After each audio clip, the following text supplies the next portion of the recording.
Alors maintenant, on passe à cette partie de l'après-midi où on va parler des études à venir ou des études acceptées en lettre d'intention au PHRC. Et alors, je remercie les organisateurs d'avoir prévu cette présentation en 60 minutes. Je me sens comme devant une part de tarte où il faut couper en 7. Et je ne sais pas bien faire, mais donc ça fait à peu près 8 minutes et quelques pour chacun. Et on et on commence avec Alors, Stan, qui va nous parler. On change un petit peu l'ordre parce que Stan doit partir après. Et donc, on va parler de l'étude reverse, comparaison de la stratégie standard versus la stratégie standard et Avacopan pour le traitement des atteintes graves. Je vous rappelle que dans cette partie-là, l'idée, c'est aussi de bien discuter tous ensemble pour éventuellement pouvoir, si on pense que c'est utile, faire des petites modifications en amont du début des études.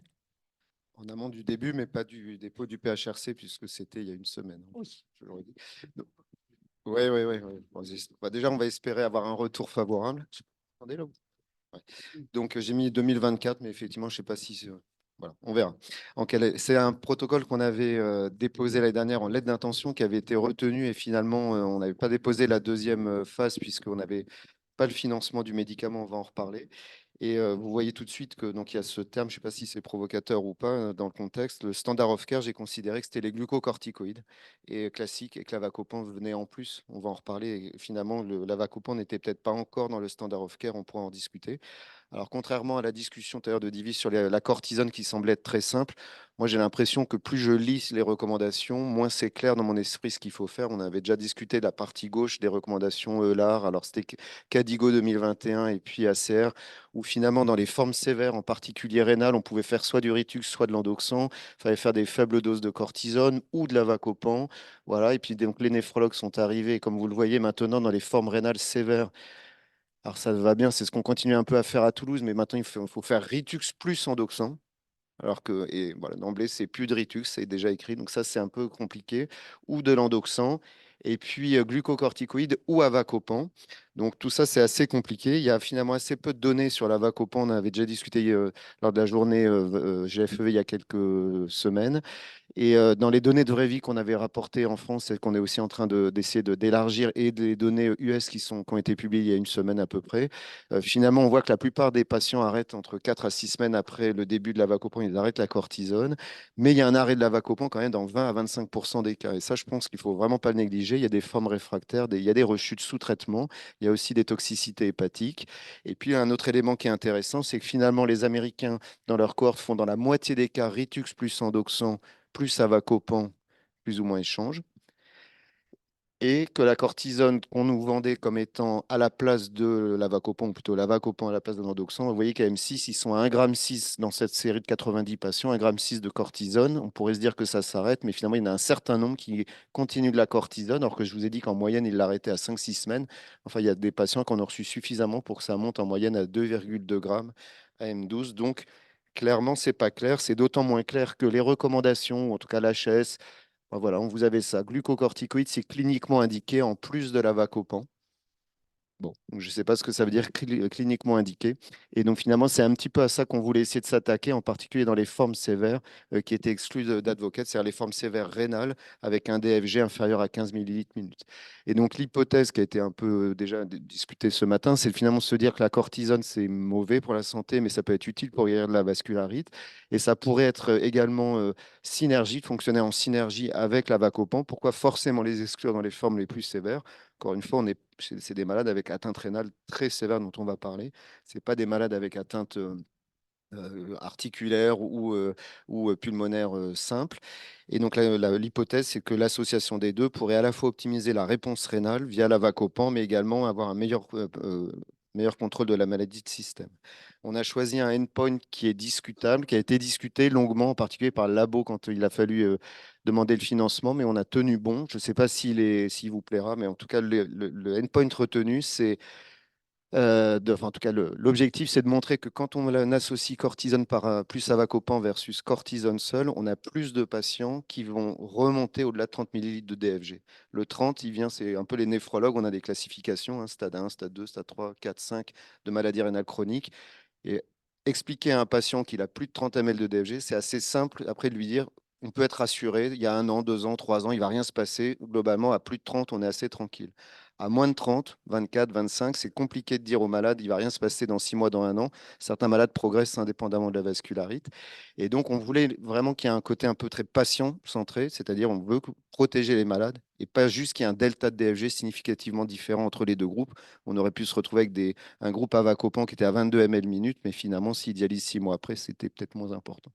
Donc, on a choisi ce critère, c'est-à-dire, vous allez voir, c'est des malades qui vont avoir à l'admission, pardon, à l'inclusion entre 0 et 29 millilitres minute de DFG, et on veut qu'ils soient à plus que 30 à 1 an, et on aura un nombre minimal de patients avec un DFG inférieur à 15, c'est au moins 25% des patients, et donc on va regarder ce endpoint qui est la proportion de patients atteignant un DFG supérieur ou égal à 30. Il y aura tout un tas d'objectifs secondaires au-delà de la survie rénale, la protéinurie, etc. Un certain nombre de biomarqueurs inflammatoires qui ont déjà été évoqués.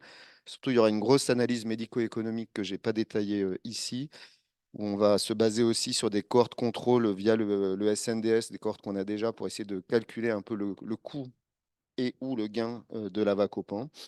Et puis, on a d'emblée envisagé de faire une analyse de peptidomique urinaire qui pourra peut-être nous aider à mieux stratifier les patients. On pourra en reparler. Les critères, ils sont simples. Donc, c'est des malades avec une vascularité en cas et atteinte rénale, nouveau diagnostic ou rechute. Simplement, pour ceux qui ont une rechute, il faut que, vous le verrez, le DFG de base, s'il est connu, soit supérieur à 35 millilitres minute. Le but, c'est de ne pas inclure des malades qui ont déjà une IRC sévère. Donc, il faut quand même qu'ils aient un certain degré de DFG. Maintenant, si la fonction rénale de base n'est pas connue, ben, on inclura les malades et ils resteront dans l'étude et on fera les analyses en post-hoc. Ils auront un DFG, ils devront avoir un DFG entre 0 et 30. On va voir après ouais, pour le traitement. Il faut qu'il y ait un traitement standard qui ait été programmé. On va revoir après. On a essayé de faire le plus possible un essai de vraie vie pratiquement. Il y a toute une liste très longue de critères d'exclusion. Les principaux, je vous ai dit, c'est de base un DFG inférieur à 35 pour quand même que le malade puisse avoir une chance de passer au-delà de 30. La biopsie sera largement recommandée. Les malades devront être, pour être inclus, il faudra soit avoir une biopsie, soit que le malade accepte d'avoir une biopsie dans les 3 semaines qui suivent l'inclusion. Après, s'il y a une complication, un effet, une contre-indication qui arrive dans la suite, il sera quand même, il restera dans l'essai, mais il fera tout faire pour essayer d'inclure des malades qui auront une biopsie. On n'a fait qu'une seule tranche de stratification, moins de 15, plus de 15, sinon ça faisait trop de sous-groupes qui à la fin ne nous auraient pas permis de bien analyser les patients. Donc après différentes discussions méthodologiques, on est resté à moins de 15, qui étaient finalement ces malades qui n'étaient pas dans l'advocate, où il y a moins de données, et les plus de 15. Il y aura, je peux peut-être montrer ça en premier, il y a 12 mois en fait, donc 52 semaines sous traitement. Donc c'est une étude qui est versus placebo. Avacopan versus placebo. Et puis, il y aura 3 mois de washout. On arrête à 52 semaines et on continue à suivre les malades 3 mois pour voir si éventuellement dans les suites, il se passe des choses, soit des rechutes précoces ou d'autres anomalies. Donc, on a rajouté volontairement ces 3 mois de suivi. L'induction, on l'a volontairement laissée à la discrétion du praticien. C'est-à-dire que le risque, c'est si on mettait que du Ritux, bah, vous alliez me dire, c'est des formes sévères, il faut mettre de l'endoxan. Si on mettait que de l'endoxan, beaucoup de centres m'auraient dit, bah non, je veux mettre du Ritux. On a juste mis que Ritux ou que endoxan. On ne fait pas d'association des deux. Les échanges, c'est à la discrétion également, puisque les recommandations, bah, en fonction des mois, des années et de la saison, il faut les faire ou pas les faire. Donc, on les a laissés à votre discrétion. La cortisone, c'est l'Odos Pexivas. Voilà. Arrêt à 6 mois. On a plutôt fait en sorte de faire un arrêt strict à 6 mois, c'est-à-dire qu'on ne va pas jusqu'à un an. Et donc, les patients auront soit de la Vacopan, 30 mg x 2, soit un placebo. Et je crois que j'ai à peu près tout dit sur cette diapo. 130 patients, 65 par bras. Avec ça, il y a 10%, enfin, il fallait 120 patients et on en a rajouté une dizaine, ou 120 ou 118 patients et on en a rajouté une douzaine. Donc, ça fait 65 par bras sur 3 ans de recrutement. Et quand même, ils ne sont pas là, donc je peux le dire. Ça a été, voilà, 5 jours avant, le design de l'essai n'était pas le même. Mais 5 jours avant, ils ont accepté de nous financer finalement et le placebo et l'avacopan. Donc ça va quand même vraiment, si ça passe, nous aider en termes de faisabilité. Voilà, ils donnent et le placebo du médicament et l'avacopan. J'ai quand même mis, il faut quand même le noter, 4,3 millions d'euros qui nous fournissent. Enfin, on est en prix facial. Il n'y a pas d'autres études à ma connaissance et d'après ce qu'ils m'ont dit, ils ne financent aucune autre étude en Europe ou dans le monde. Donc c'est quand même un don certain. Et ils sont très peu intervenus sur le protocole. On pourra en discuter. Le seul élément qu'ils m'ont demandé, mais que j'ai accepté, c'est au début, on avait fait une lettre d'intention. Il y avait 6 mois d'avacopan seulement. C'était vraiment, on fait un shoot en plus d'eux. Et là, je suis resté sur un an. qui est la RCP du médicament, ce d'autant plus qu'il y a un PHRC qui va être accepté en parallèle, qui sera 6 versus 12 mois. Donc l'idée, ce n'était pas de répondre à 2 questions en même temps, ce qui aurait été compliqué. Voilà, je n'ai pas mis tous les noms des centres, mais il y a à peu près 25 centres, principalement de néphrologie, mais il y a aussi des centres de médecine interne où certains d'entre vous ont peut-être été sollicités. Et il est possible qu'on en rajoute d'autres dans un deuxième temps pour couvrir un maximum de villes. Ouais.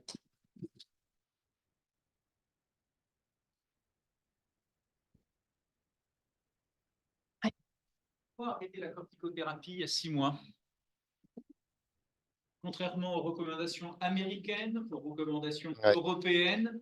Alors, il y a. Et aux données de Cadijo qui viennent de publier la semaine dernière par les néphrologues, qui montraient qu'il ne fallait pas arrêter la cortisone à. Alors, il y a 3 éléments de réponse. Le premier, déjà, je n'ai pas précisé, ce n'est pas la bonne réponse, mais je le dis quand même. Ils auront, vous avez vu tous, un entretien rituximab, ce qui n'était pas le cas dans Advocate. Bon, déjà, voilà. La deuxième chose, c'est qu'on a dit qu'on se calait sur l'eau-dose Pexivas. C'est vrai que sur le schéma, je l'ai mis à à 6 mois. Maintenant, dans la pratique, on autorisera effectivement 5 mg jusqu'à 12, mais. On ne peut pas le mettre de façon standardisée dans les 2 bras, comme l'eau-dose Pexivas, avec 5 mg jusqu'à 1 an, comme dans les recommandations américaines, européennes, bientôt françaises et Cadigo. Ouais. Alors, on en discutait en aparté avant avec Noémie. Après, mais j'aurais peut-être pas dû me laisser influencer par mes proches collègues. Dans le service, nous, on arrête vraiment quasiment chez tout le monde à 6 mois, en fait. Et j'avoue on est très proactif sur l'arrêt à 6 mois, quitte à s'il y a un début de rechute, hop, tout de suite, on reprend un traitement. On peut encore changer les. Ouais, c'est vrai que le reproche qui avait été fait à l'étude Advocate, c'est que le bras contrôle était un peu sous-traité. Potentiellement, vu qu'il n'y avait pas d'entretien avec du Ritux et que la cortisone était arrêtée à M6. Là, c'est. Ouais. C'est vrai que ça peut se Je vais faire un petit trait qui ira jusqu'à M12. Pour le. Pour pas qu'on puisse te le Il y a au moins le reprocher. Ritux, effectivement. Mais alors, c'est déjà mieux. Après, c'est pas parfait par rapport. Disons, tu es reprochable. Ouais, je suis reprochable. Après, c'est aussi, je sais pas, moi, dans la gestion, c'est-à-dire que s'il y a un tiers des centres qui fait 5 et l'autre, un tiers qui fait 0 et un tiers qui fait un peu de tout, finalement, je sais pas comment je vais aussi interpréter mes. Voilà, est-ce que je laisse la possibilité d'eux? Si tu passes à la FDA avec ça en vue d'avoir une AMM, ils accepteront probablement, puisque c'était le schéma de d'arrêter à 6 mois. Mais si tu passes à l'EMA avec ça en visant un enregistrement, ils peuvent t'en liquider. Après, encore une fois, Rave, il n'y avait pas de Ritux d'entretien. Enfin, il y a tout un tas de réponses qu'on peut leur approcher et un certain nombre d'essais qui sont actuellement autorisés, effectivement, donc, pour lesquels on est sollicité. On est loin, loin, loin de ce presque standard of care. Hein, donc. Mais j'entends peut-être qu'on. Moi, je ne suis pas du tout choqué de l'arrêt à 6 mois.